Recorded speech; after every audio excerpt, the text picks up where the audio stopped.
Hey everybody, every time I play this video back, it starts sooner than I was expecting. It's hard to tell when it starts, but listen, good to see everybody. Happy Tuesday. I believe it's Tuesday. It's day 45 in this Exile. Wow, day 45, and this is the 20th video that we've done so far. We missed one day, so it would have been 21, but 20th video. And today I want to ask you to open your Bibles to the book of Revelation. We're going to start in Revelation chapter number 2.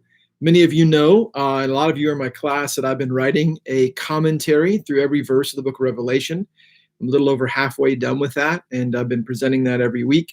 If you're interested in a study on the book of Revelation that I think is kind of serious-minded, but also works hard to apply it and handle it fairly, you can go onto our website and go onto our YouTube channel, and you'll find all of the videos, about 1-hour segments of me walking through every verse of Revelation, and I'm through almost the end of chapter 12 right now. But I want to go to Revelation chapter 2, and I want to cover a couple of things.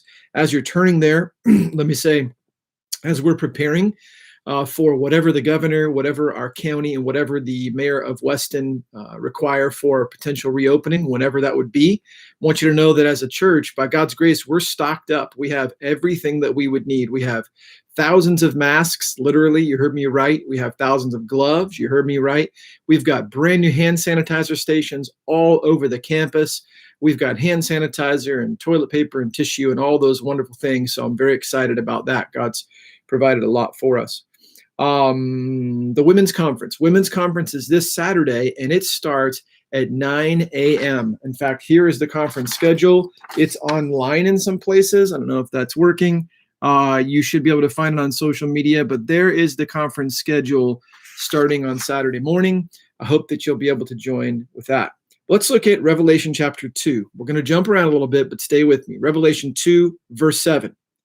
He who has an ear to hear, let him hear what the Spirit says to the churches. To him who overcomes, I will give to eat from the tree of life, which is in the midst of the paradise of God. Verse 11, 2:11. He who has an ear, let him hear what the Spirit says to the churches. He who overcomes shall not be hurt by the second death. 2:17. He who has an ear, let him hear what the Spirit says to the churches. To him who overcomes, I will give some of the hidden manna to eat, and I will give him a white stone, and on the stone a new name written, which no one knows except him who receives it. And 26, 27, and 28. He who overcomes and keeps my works until the end, to him I will give power over the nations. He shall rule them with a rod of iron. They shall be dashed to pieces like the potter's vessels, as I also have received from my Father, and I will give him the morning star. And we could look at chapter 3:5, chapter 3:12, and chapter 3:21, but we don't have time to walk through that. I want to focus on one word here that is prominent in each of those verses. In fact, one of the most prominent words, Greek words, in the entire book of Revelation. And it's in all of the 7 letters that are found in Revelation chapters 2 and 3. Each of the 7 letters end and conclude with the same point, the same emphasis, and with this same word. The Greek word is nikao, and it can be translated as a conqueror. It can be translated as vanquishing or subduing, or in the New King James, the word that's the best translation, I think, here is overcome. In a military sense, it was used in extra-biblical classical Greek sources. It was used to describe a victory on the battlefield that was won through power. The word nikao is related to the noun, the Greek noun you're familiar with, Nike, Nike. And that word refers to being victorious, but really probably more to the power one possesses that leads to victory. The idea sort of that the author is giving us here, that John's giving us here in these letters the Lord Jesus Christ gave to him, is that for the Christian, this is what we do. We talked about it last Sunday. We persevere. We overcome. We make it to the end. And in the first century, you got to understand, these 7 churches were facing hardships, things like famines and shortages. They were facing persecutions and oppositions and false teaching. It was a hard life, and the Christian way was a hard way in those days. It was wildly unpopular, and they had a lot going against them. And so what the Lord continuously did was pushed Christians forward to overcoming, to being victorious, to make it to the end. And now false teachers today have twisted this idea, and they're always talking about you being an overcomer and the idea of overcoming your problems, like overcoming a low bank account or overcoming a sickness or overcoming, that's not the idea. The idea here is in the sense of the Christian life of making it to the end, persevering to the end, and doing it in faith. In fact, if you go to Matthew 24, almost said Revelation, Matthew 24, you see this idea on the lips of the Lord Jesus Christ. Verse 13. Matthew 24, verse 13. He says here, and this is in the context of Matthew 24, which we've talked a lot about, but he who endures to the end shall be saved.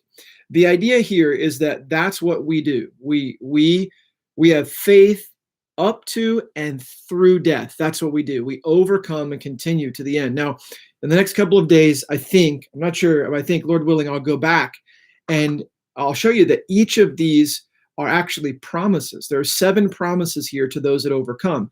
If they overcome, this is what they can expect. And so I hope that will be an encouragement to you. This is what we do, and God has promised to bless us when we overcome, when we nikao and make it to the very end. I think that Carmela asked about the Revelation study. No, sadly, I'm not able to do it on a week-to-week basis. We've put it on hold until we reopen or perhaps reevaluate it. My duties have shifted so much, it's really impossible. It takes a lot of work to write that commentary and prepare for the class, and so not able to do that. Let me cover 2 things here, and we'll wrap up. Baseball. I haven't talked about baseball a while. I thought you guys were bored about it, but people keep asking me about it. And baseball is kind of slow, as with all sports. But I found out today one of the worst things ever, a rumor. And baseball rumors are the worst when they're negative. And I heard that Yasiel Puig, who is actually a Cuban by birth, a Cuban by nationality, is rumored to be signing with my team, the San Francisco Giants. Now, that's not a problem. I love Cuba. I go there a lot. I've got a lot of dear friends there. The biggest problem is not his Cuban identity, but that he was a Dodger. And being a Dodger precludes you from ever being welcome to being a Giant. So that's a huge problem for me, and I need to get over that. But anyways, I heard that was happening. I hope it's all fake. Lastly, talking about cars, I can't believe I didn't share this. I talked about my favorite car, my first car. I forgot. I can't believe I haven't talked about this. Now, Craig's on here, one of my best friends, and he and I have gone to lots of motocross races, and we love motocross races. But the thing I really love are nitro cars. Nitro cars. They're sometimes called top fuel cars. They run 90% nitromethane gas. They're all supercharged. These are the ones that are the drag races. And my dad used to love drag racing. He still does today. And he kind of gave that love to me and my brother. And I had been to many, many, many drag races. There's not a lot of it down here. There's some. But boy, I love going to the drag races. When I was a mechanic, I used to get these passes through the tool companies, through Snap-on and Matco, and I'd get to go into their tents at like the Gator Nationals in Gainesville, and I get to have a special meal and sit there right where they're building and tearing down the engines in between each run. Man, I loved it. I love the smell of nitromethane. I love the sound of those cars launching. If you have no familiarity with nitromethane and with top fuel dragsters, do yourself a favor. Click off of this when it's done. Google on YouTube top fuel funny cars or top fuel dragsters, and you will love it. Boy, I love watching those races. I love being there. TV doesn't do it justice, and boy, I'd love to go again to one of those again soon. I haven't been in a long time. So listen, I wanted to share those things today. I want to encourage you, keep going, keep being this overcomer that we talked about here, keep persevering as we talked about last Sunday, and let's move forward in faith. We're thriving in exile. We're moving forward. We're not stagnant, and God's doing a great work in all of our lives, and I'm interested in your testimonies. So send me an email, info@fbcweston.org. Tell us what God is doing in your life, and we want to make sure that it's published widely and people know. So listen, I love you guys. I'm praying for you. I look forward to seeing you soon. We'll see you tomorrow. Bye-bye.